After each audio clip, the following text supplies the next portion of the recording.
কি ব্যাপার অভিজিৎ, খুব অস্থির দেখাচ্ছে, কি হয়েছে? আরে ভাই, ওই একটা ভিডিও কল আসবে, তার জন্যই ওয়েট করছি। Video call? এর আগে তোমাকে কখনো ভিডিও কলে কথা বলতে দেখিনি। কোনো বিশেষ ব্যাপার কি? আরে ভাই, তুমিও না প্রত্যেকবারই। আরে তেমন কিছু নয়। আরে আমাদের কেতনবাবু ছিলেন না, ওই ক্রাইম ব্রাঞ্চের। হ্যাঁ, কেতনবাবু, মনে পড়েছে। আরে উনি বললেন যে 12:30টার সময় আমার সঙ্গে ভিডিও চ্যাট করতে চান, আমায় সারপ্রাইজ দেবেন, সেই জন্যই ওয়েট করছি। ও, স্যার কেমন আছেন? কেতন স্যার, আরে আপনাকে তো একদম ফিট মনে হচ্ছে। আরে কেন পেছনে লাগছো বাবা? জানো, রিটায়ারমেন্টের পরে বডিটা একটু বেড়ে গেছে। একটু এক্সারসাইজ করতে হবে। আরে না না স্যার, সত্যি বলছি, আপনাকে খুব স্মার্ট লাগছে। হ্যাঁ, আচ্ছা এটা বলো, তুমি তোমার বিয়ের কার্ড কবে পাঠাচ্ছ? আরে স্যার, আপনিও না। দেখুন স্যার, আপনি সিনিয়র, আপনি আগে করবেন, তারপরে আমি করব। আমি লাইন ভেঙে আগে কি করে যাব স্যার? হ্যাঁ, আরে ভাই, নতুন বাড়ি কিনেছি, ব্যাস ওরে বাড়ির মাল কিনে চলে আসবে। না হলে এই বয়সে আর কে মেয়ে দেবে বলো? আরে স্যার, আশা নিয়েই আমরা সবাই বেঁচে আছি। কোথায় বাড়ি কিনেছেন আপনি? ফার্ম হাউস নিয়েছি ওয়াসিতে। হ্যাঁ, চলে এসো রোববার, একসাথে লাঞ্চ করব। অবশ্যই স্যার, অবশ্যই যাব। এখন তোমাকে আমি এই ঘরটা দেখাচ্ছি, দেখো ঘরটা কেমন দেখতে। এই যে দেখো,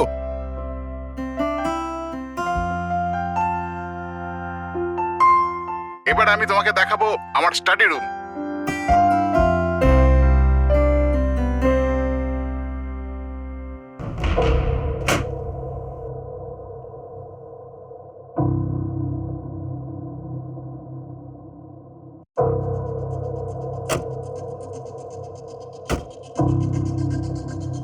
অভিজিৎ, এবার দেখো, দেখাচ্ছি তোমাকে দারুণ জিনিস, ফার্স্ট ক্লাস।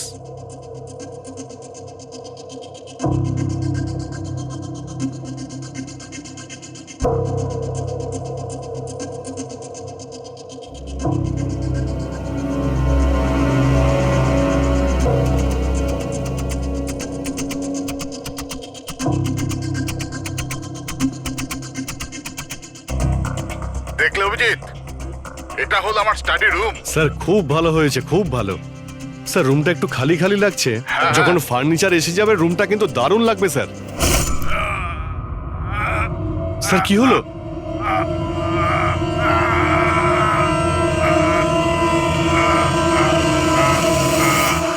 ও নো স্যার! কি আরে হয়েছে? ভাই, স্যারকে কেউ ছুরি মেরে দিয়েছে। ছুরি মেরে দিয়েছে? কোথায়? কে মেরেছে ছুরি? বুঝতে পারছি না। কিন্তু তুমি তো ভিডিও চ্যাট করছিলে ওর সাথে, না? হ্যাক করছিলাম, কিন্তু হঠাৎ করে এই ছুরি কোথা থেকে এলো আর কিভাবে ওনার লাগলো কিছুই বুঝতে পারলাম না। কি?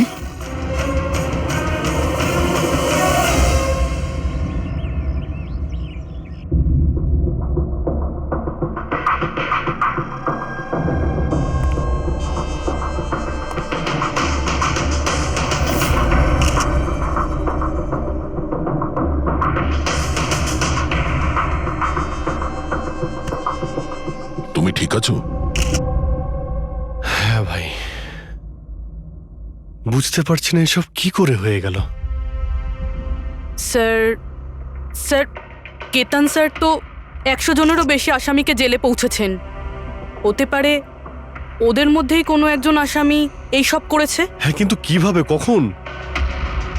কেতন স্যার আমার সঙ্গে কথা বলছিলেন, এইখানে বসেছিলেন, ওনার পিছনে কেউ ছিল না। তাহলে হঠাৎই ছুরিটা কে মারলো আর কিভাবে মারলো?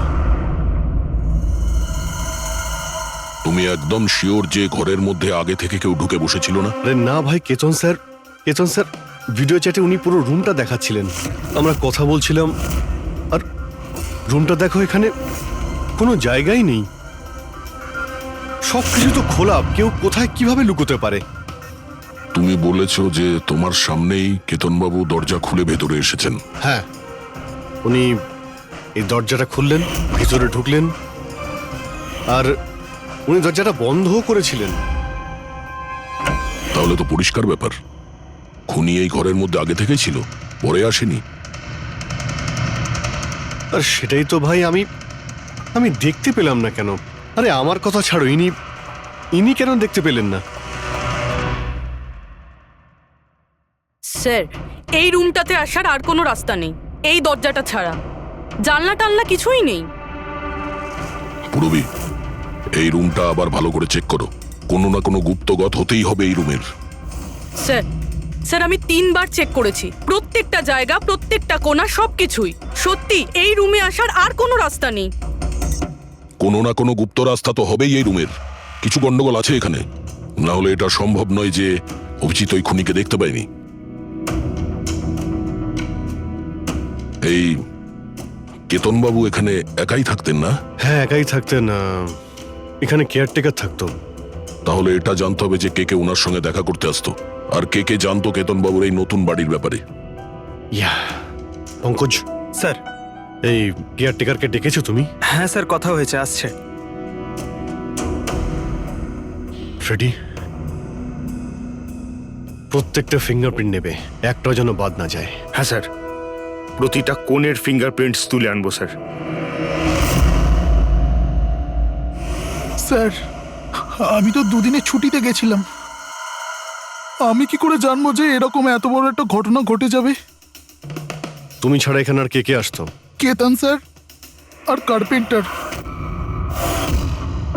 কতজন কার্পেন্টার ছিল? 3টে।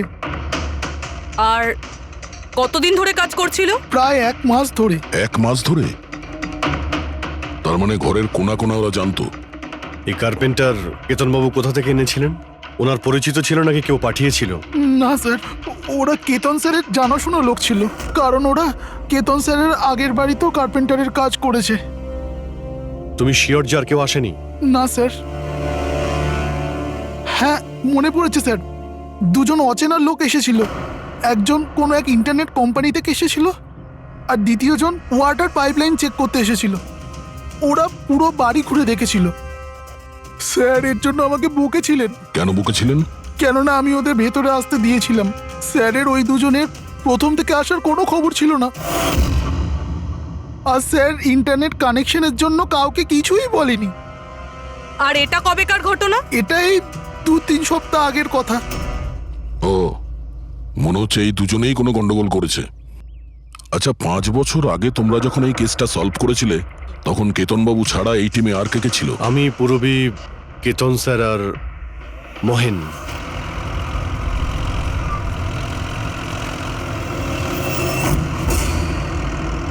ওই মহিলার প্রাণের ঝুঁকি আছে, আর ওইখানে আশেপাশেই আছে। হ্যাঁ স্যার, তাড়াতাড়ি পৌঁছে যাব। আর 15 মিনিট লাগবে ওই ওয়ার হাউস, আমরা এসেই গেছি।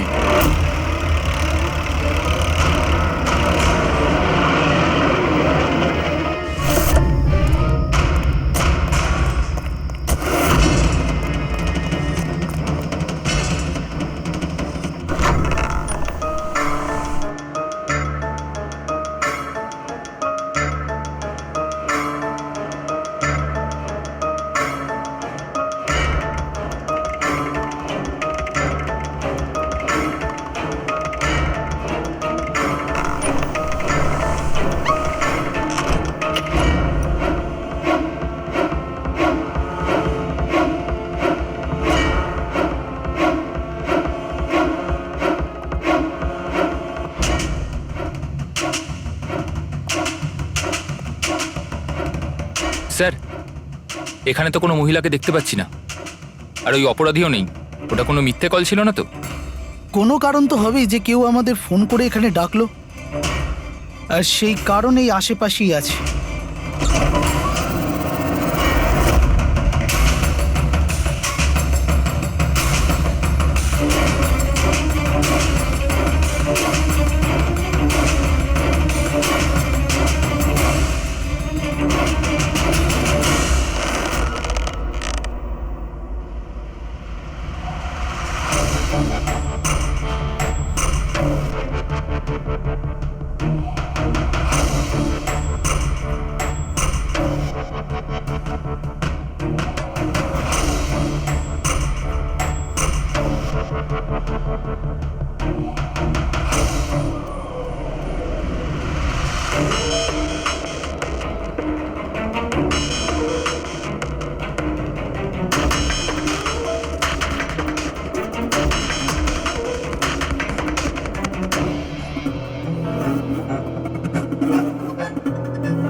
স্যার স্যার বিনোদ হ্যাঁ স্যারকে কেউ ছুরি মেরেছে।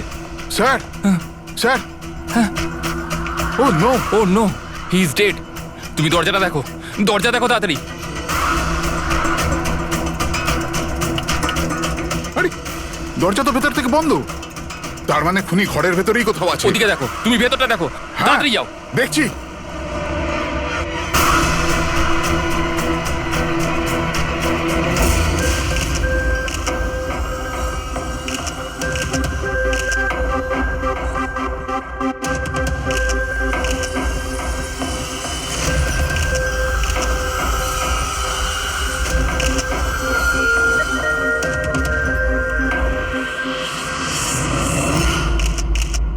তাহলে এখানে কেউ ছিল না? হ্যাঁ, স্যার সত্যি বলছি, এখানে মেহেন স্যার আর আমাদের ছাড়া আর কেউ ছিল না। বুঝতেই পারছি না যে খুনটা করলো কি। আচ্ছা আপনারা এখানে এসেছিলেন কেন? স্যার একজন মহিলা ফোন করেছিলেন যে ওনার প্রাণ বিপদে আছে, ওনাকে বাঁচাতেই আমরা এখানে এসেছিলাম। কিন্তু এখানে তো কোনো মহিলা ছিলই না, আর ফোনটাও একটা প্রাইভেট নম্বর থেকে করা হয়েছিল। আচ্ছা, এগুলো একটা ষড়যন্ত্র, প্ল্যান করে করা ষড়যন্ত্র। স্যার এই যে এখানকার ওয়াচম্যান স্যার। তুমি গোডাউন কটায় বন্ধ করেছিলে? স্যার রাত 10টার সময়। সেই সময় এখানে কেউ ছিল? না স্যার, ভালো করে চেক করেছিলাম, কেউ ছিল না। আপনারা এই রুমের দরজাটা খোলা রাখেননি তো ভেতরে আসার পরে? না, ভেতরে ঢুকতেই আমরা সবার আগে দরজাটা ভেতর থেকে বন্ধ করে দিয়েছিলাম। স্যার খুন হওয়ার পরেও আমরা দরজা চেক করেছিলাম, ভেতর থেকে বন্ধই ছিল। খুনি আগে থেকেই ভিতরে ছিল, কেতন স্যারের বাড়ির মতো। একটাই দরজা যেটা বন্ধ ছিল, আর কোনো জানালা নেই। তাহলে খুনি গেল কোথায়? স্যার আবারও একজন এমন অফিসারের খুন হয়েছে যাকে আমরা চিনি। আমার মনে হচ্ছে খুনিকে আমি চিনি। অভিজিৎ, তুমি কি করে খুনিকে চিনবে? তুমি তো দেখোইনি খুনিকে। পার বুঝে গেছি স্যার, আপনি কার দিকে ইঙ্গিত করছেন।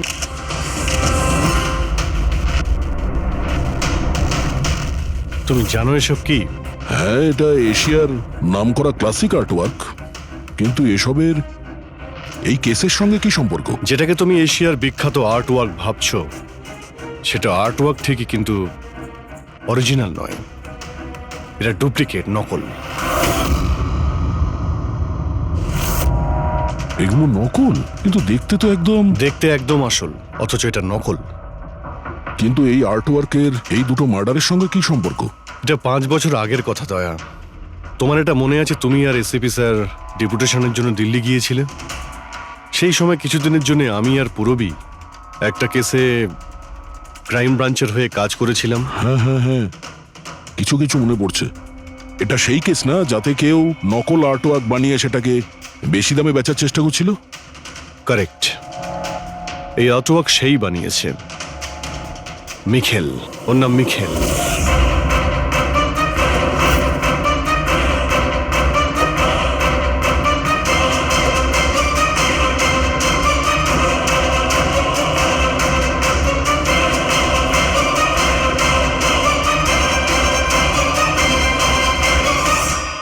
এমনটা নয় যে ওর প্রতিভা বাকি শিল্পীদের থেকে অনেক কম ছিল, তবে সত্যি কথা বলতে ও ওদের থেকে অনেক বেশি ট্যালেন্টেড ছিল। আর সেই জন্যই হয়তো ও একদিন ভেবেছিল যে অরিজিনাল পেন্টিং তো সবাই বানাতে পারে, কিন্তু অরিজিনালের মতো সেম কপি বানানো সবার পক্ষে সম্ভব নয়। আর এই কাজে এত টাকা ছিল যে ওর আসল পেন্টিং বানানোর কোনোদিনও প্রয়োজনই হয়নি। ও কোটি কোটি টাকা ইনকাম করেছিল মহান আর্টিস্টের অরিজিনাল পেন্টিংয়ের নকল পেন্টিং বানিয়ে। আর ওর কাজ এতটাই ভালো ছিল যে কেউ বলতে পারতো না যে পেন্টিংটা আসল না নকল। অনেকবার তো 30-40 বছরের আগের ক্যানভাসের পেন্টিং করেছে ও, অথচ সেটা কারো পক্ষে ধরাই সম্ভব ছিল না। কিন্তু একদিন পরিস্থিতি এমন হলো, অনেক আর্ট প্রেমী যখন কোটি কোটি টাকা লস করলো, তখন ক্রাইম ব্রাঞ্চ মিখেলকে ধরার দায়িত্ব আমাদের 4 জন অফিসারকে দেয়। কেতন স্যার, মহেন, পুরবী আর আমি। মিখেলকে ধরা এত সহজ ছিল না, কিন্তু কথায় আছে না, পিঁপড়েকে ধরতে হলে মিষ্টির ব্যবহার করতে হয়। আর এই পিঁপড়ের মিষ্টি ছিল ওর পুরনো ক্যানভাস, আর সেই কেমিক্যাল যেগুলো ও ব্যবহার করত 200 থেকে 250 বছরের পুরনো পেন্টিং তৈরি করতে। আমরা সমস্ত আর্ট গ্যালারিয়ার দোকানে নজর রাখতে শুরু করে দিই, যেখানে এইসব জিনিস পাওয়া যেত। যারা এই সমস্ত জিনিস কিনতে আসতো তাদের পুরো ঠিকুজি কুষ্টি পার করতাম আমরা।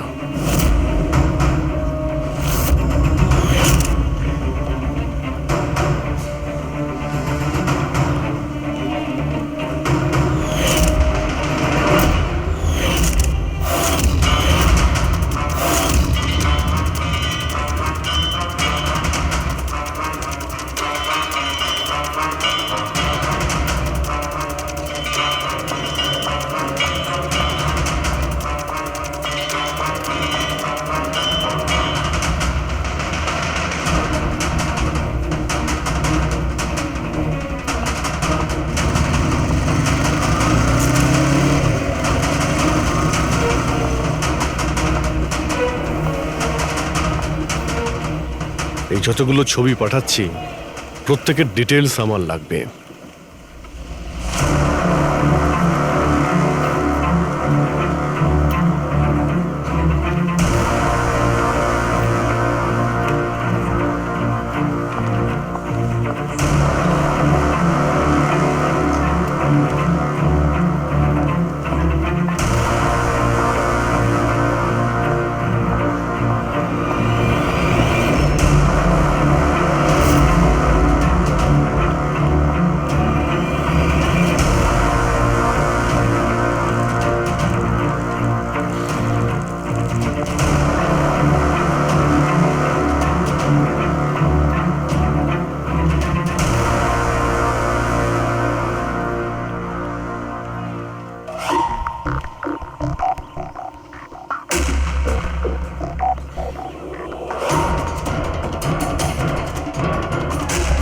আর তারপরে 1 সপ্তাহ পরে আমরা এমন একটা মেয়েকে দেখলাম যে জিনিসপত্র তো কিন্তু তার কোনো আর্ট ব্যাকগ্রাউন্ড ছিলই না। নিশ্চয়ই কোনো গন্ডগোল আছে স্যার। এই মেয়েটা ব্যাংকে কাজ করে, এর এই জিনিসগুলো কেন প্রয়োজন পড়ে, তাও আবার প্রত্যেক দ্বিতীয় দিন? হ্যাঁ স্যার, এই মেয়েটার প্রবলেম তো আছে মনে হচ্ছে।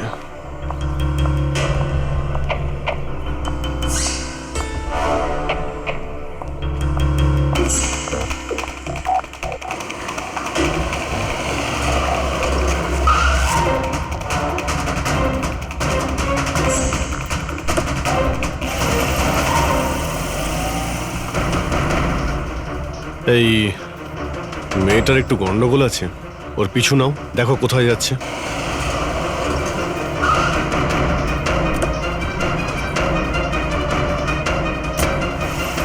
স্যার আমি ওকে 3 দিন ধরে ফলো করেছি, কিন্তু কিছু জানতে পারিনি। কারণ ও এই সমস্ত জিনিস নিয়ে ওর বাড়ি চলে যেত, কিন্তু 4র্থ দিন ও অন্য কোথাও গেল।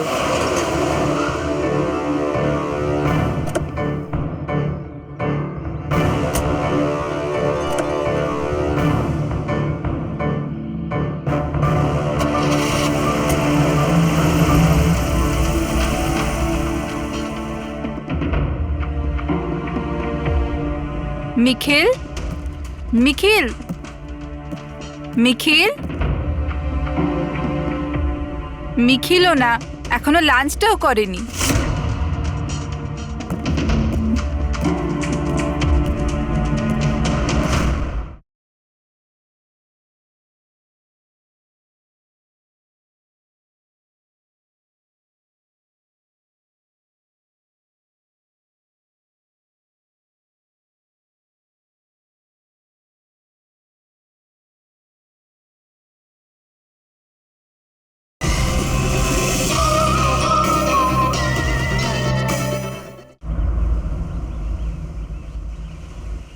এখনো লাঞ্চও করনি? এত কি কাজে ব্যস্ত থাকো যে খাওয়ার টাইম থাকে না? তোমায় দেখলেই তো আমার পেট ভরে যায়। জানো, বেবিকে মাখন লাগানোর না, এটা অনেক পুরনো আইডিয়া। মাখন নয়, সত্যি বলছি, তোমার মতো ভালোবাসতে পারে এমন জীবনসাথী কোথায় পাবো আমি? যে আমার জন্যে নিজেকেও বিপদে ফেলতে পারে। আমি তো তোমার জন্য নিজের জীবনটাও দিতে। খবরদার, এরকম কথা যদি আরেকবার তুমি বলেছ, যদি তোমার কিছু হয়ে যায় না, আমি এই দুনিয়াটাকে আগুন লাগিয়ে দেবো। এত ভালোবাসো আমায়? নিজের থেকেও বেশি। যদি আমি কিছু চাই, তুমি আমায় দেবে? আমি জানি তুমি আমার থেকে কি চাইবে, যে আমি কেন সবকিছু ছেড়ে দিচ্ছি না। জানোই যখন, তাহলে তুমি কেন ছেড়ে দাও না?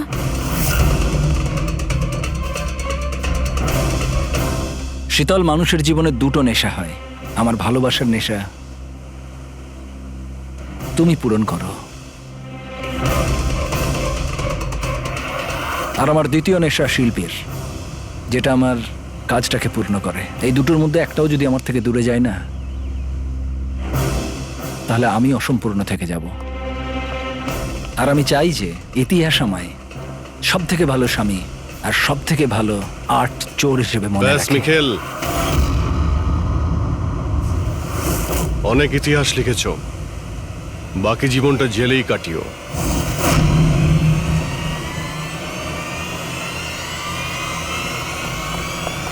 Mikheil,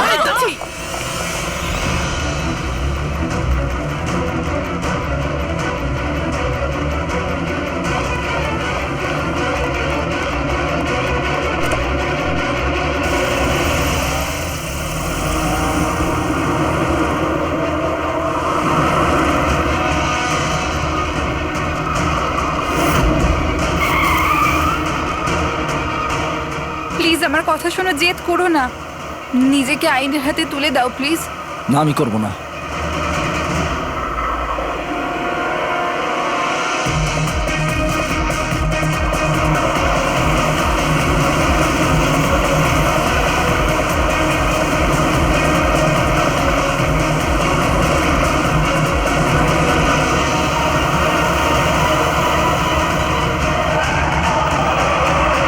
Nikhil!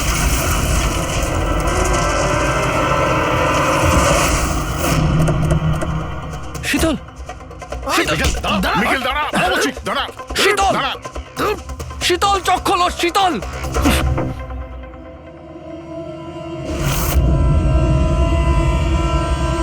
She is dead sir. তোমাদের জন্য আমার শীতল আমাকে ছেড়ে চলে গেল। ছাড়বো না আমি তোমাদের। তোমার স্ত্রীর মৃত্যুর জন্য আমরা দুঃখিত, কিন্তু তার জন্য দায়ী আমরা নই, তুমি।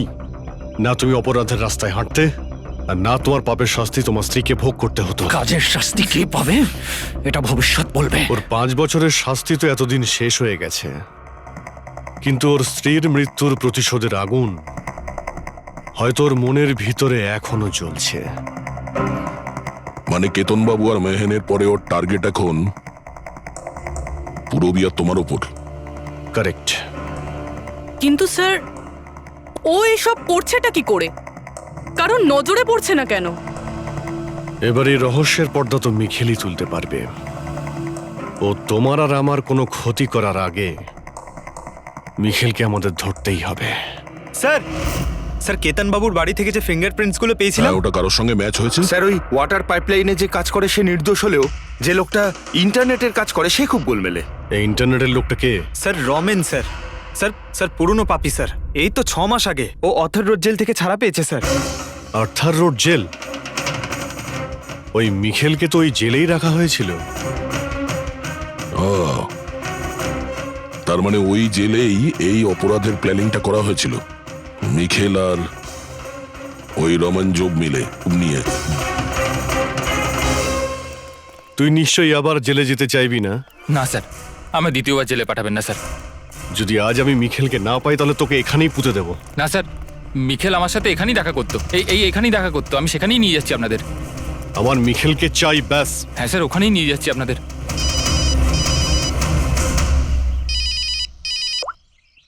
হ্যাঁ শান্তি। কি? বাবা শরীর খারাপ করছে? কিন্তু এরকম হঠাৎ? আমি তো কেসের ইনভেস্টিগেশন করতে এসেছি। কি হয়েছে? স্যার ওই বাবা একটু অসুস্থ হয়ে পড়েছে। ওই শান্তি নার্স যে আমার বাবার দেখাশুনো করে, সেই ফোন করেছিল। ঠিক আছে, তুমি যাও, আমরা দেখে নিচ্ছি। কিন্তু স্যার যাও, আর কোনো প্রয়োজন পড়লে ফোন করবে।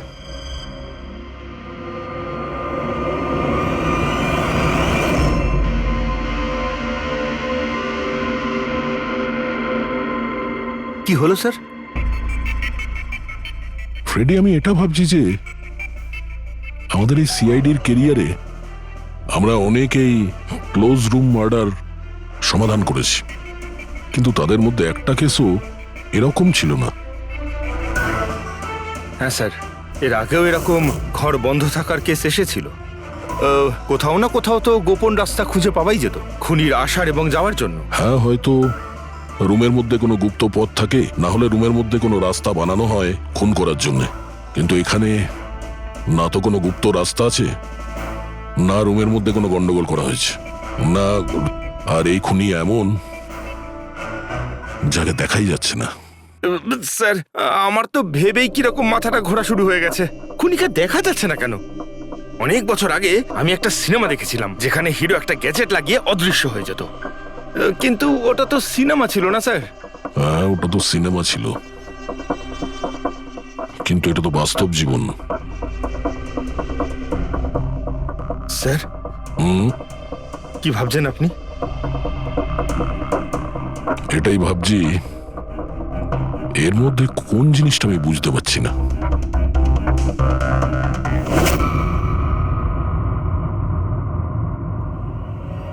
ও মাই গড, তার মানে এই ব্যাপার।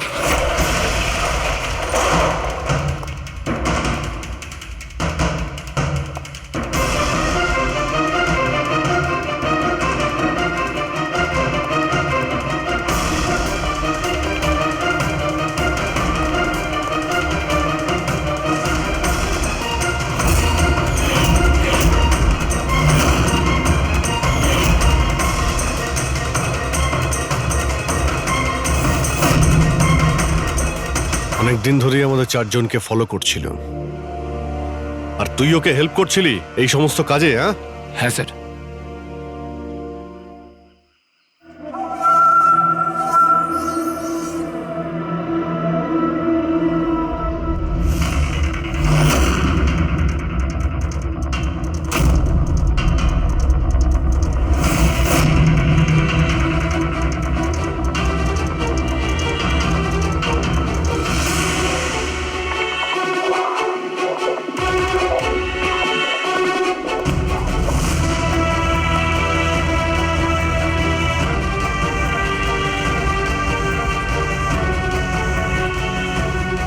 কিন্তু এই ওয়ালপেপার, ফার্নিচার, এসবের ছবি কেন নিয়েছিলি? হ্যাঁ, ওই মিখেল যেমন যেমন বলেছিল আমি সেরামই ছবি নিয়েছিলাম স্যার। ব্যাস, আমি শুধু জানতাম না এই ছবিগুলো নিয়েও কি করবে স্যার।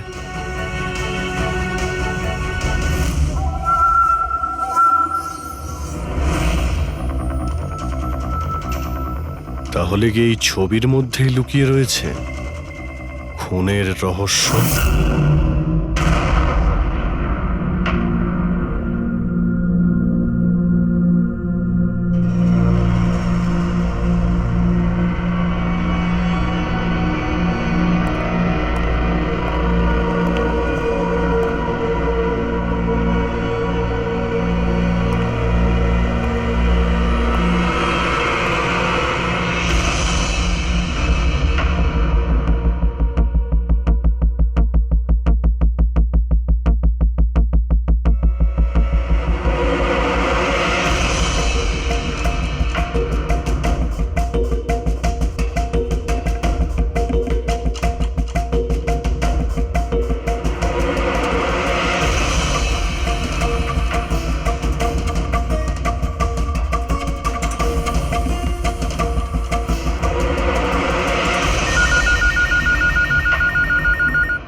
হ্যালো, কেমন আছো অভিজিৎ বাবু? মিখেল,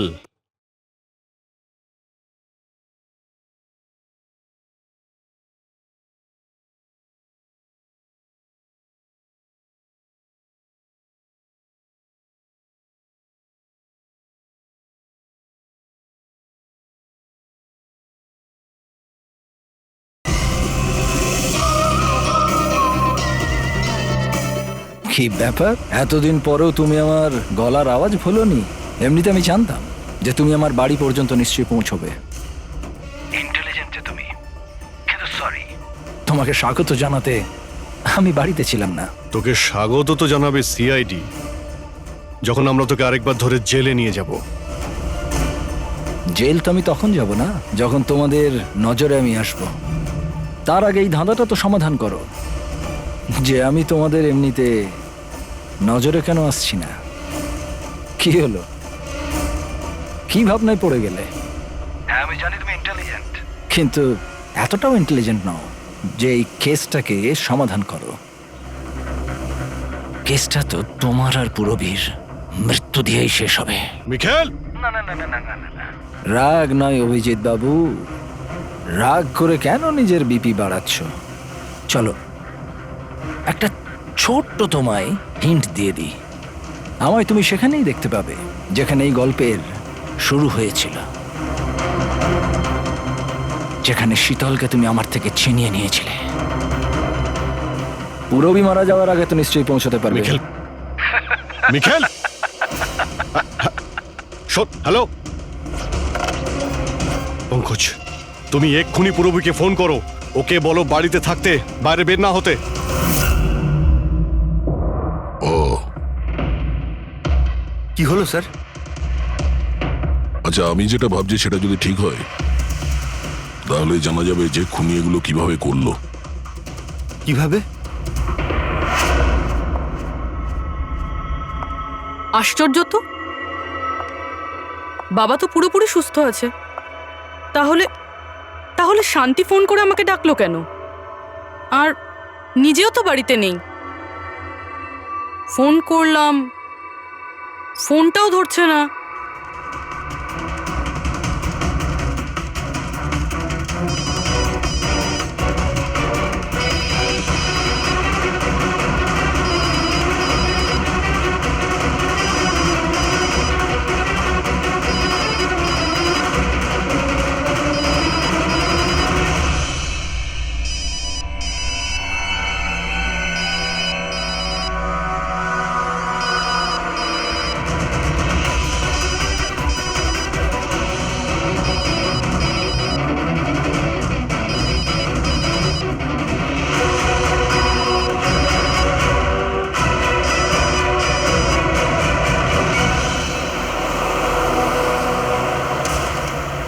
স্যার, এই পুরবী তো ফোনই তুলছে না। কি, ফোন তুলছে না? কোনো প্রবলেম নেই তো? স্যার, মিখেল ওর কাছে পৌঁছে যায়নি তো? হতে পারে ওই যে ফোনটা এসেছিল ওর বাড়ি থেকে ওর বাবার শরীর খারাপের ব্যাপারে, হতে পারে ফোনটা মিখেলই করেছিল। স্যার, পুরবীর কিছু হবে না তো? আশা করছি আমরা সময় মতো পৌঁছে যাব। যদি পুরবীর কিছু হয় তাহলে না,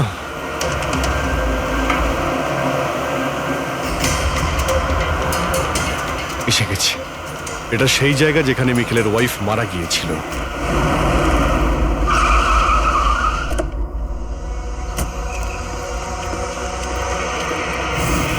পুরবী!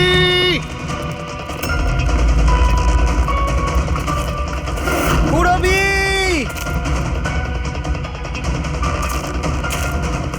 পুরবী! পুরবী! ওই দিকটা দেখো। পুরবী! পুরবী!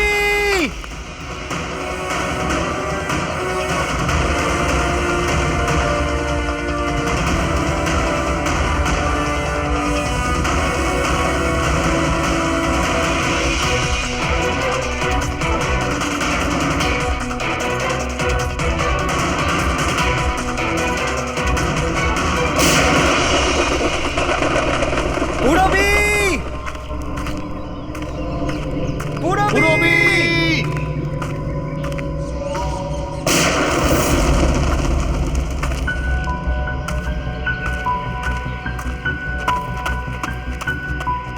স্যার, হ্যাঁ পঙ্কজ, জানি না স্যার কে গুলি চালালো। পুরবীকে পেলে? পুরবী ওখানে স্যার।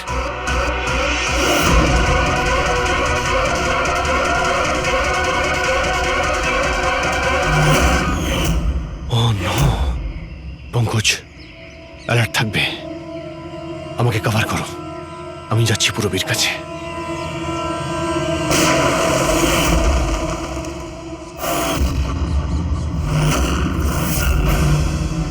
ভয় পেও না অভিজিৎ, এখনো মরেনি। কিন্তু যদি ওর কাছে যাওয়ার চেষ্টা করো তাহলে আমার আঙুল ট্রিগারের ওপর আছে, আর গুলিটা তো তোমার থেকে তাড়াতাড়ি পৌঁছবে। মিখেল, গুলি চালিও না। দেখো, তুমি প্রতিশোধ নিতে চাও তো? দেখো আমি এসে গেছি, তুমি পুরবীকে যেতে দাও। খবরদার, কোনো চালাকি নয় অভিজিৎ, কারণ তুমি আমাকে দেখতে পাবে না, কিন্তু আমি তোমায় ভালো করে দেখতে পাবো।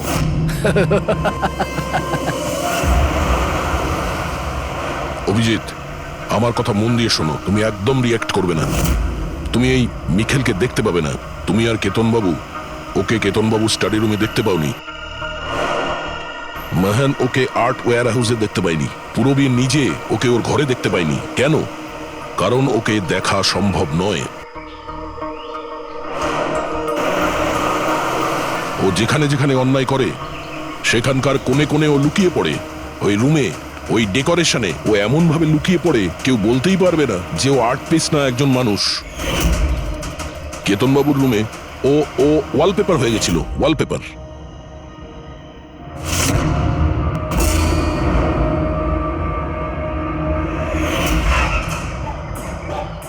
আর মেহানের ওই ওয়্যার হাউসে ও ও পোর্ট্রেট হয়ে গেছিল।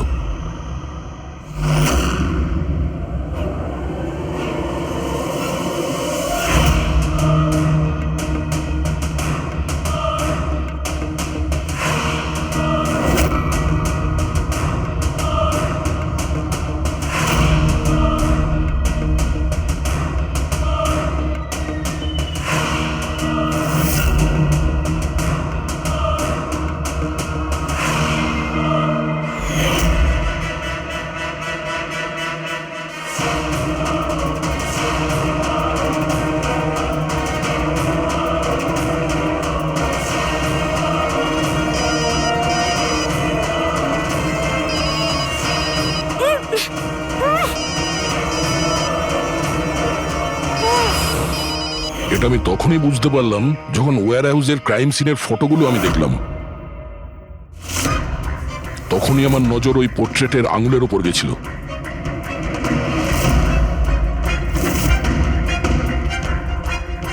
ও পোর্ট্রেট ছিল না, ওই মিখেল ছিল, মিখেল। ওকে দয়া, পঙ্কজ সাবধানে, পঙ্কজ সাবধানে, জঙ্গলে লুকিয়ে আছে। পঙ্কজ, তুমি এখানেই থাকো, পুরবীর দিকে নজর রাখবে। মিখেল, আমরা কিছুই করব না, আমরা এখান থেকে চলে যাচ্ছি। তবে তুমি পুরবীকে ছেড়ে দাও প্লিজ।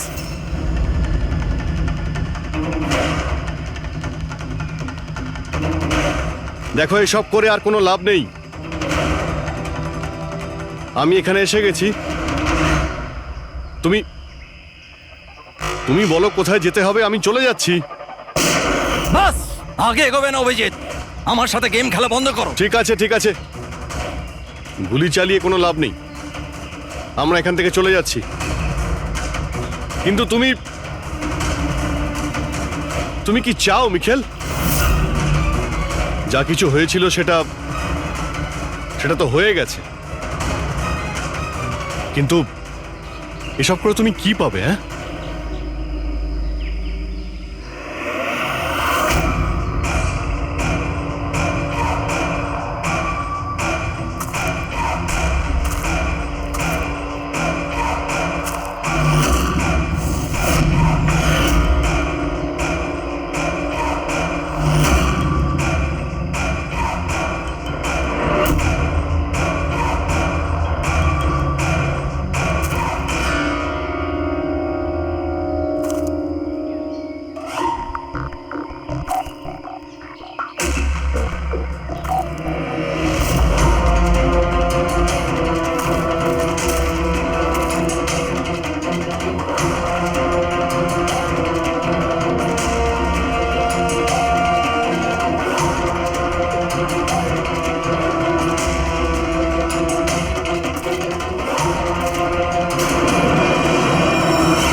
শীতলকে তুই আমার থেকে নিয়েছিলি, আমি তোকে ছাড়বো না।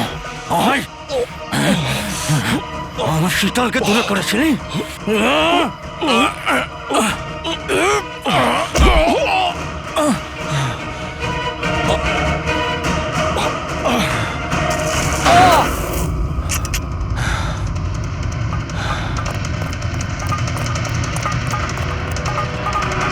মুরব্বি, তুমি ঠিক আছো তো?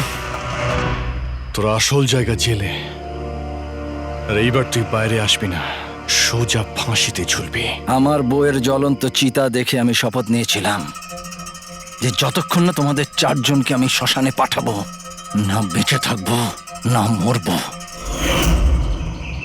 দুজন তো গেল, এখন তোমরা দুজন বেঁচে। তোমাদের আইনকে বলো যেন শক্ত থেকে শক্ত জেল বানায়, কারণ এবার কোনো জেলই তোমাকে আমার থেকে বাঁচাতে পারবে না। ঠিক আছে, চলো নিয়ে যাও একে। চল চল।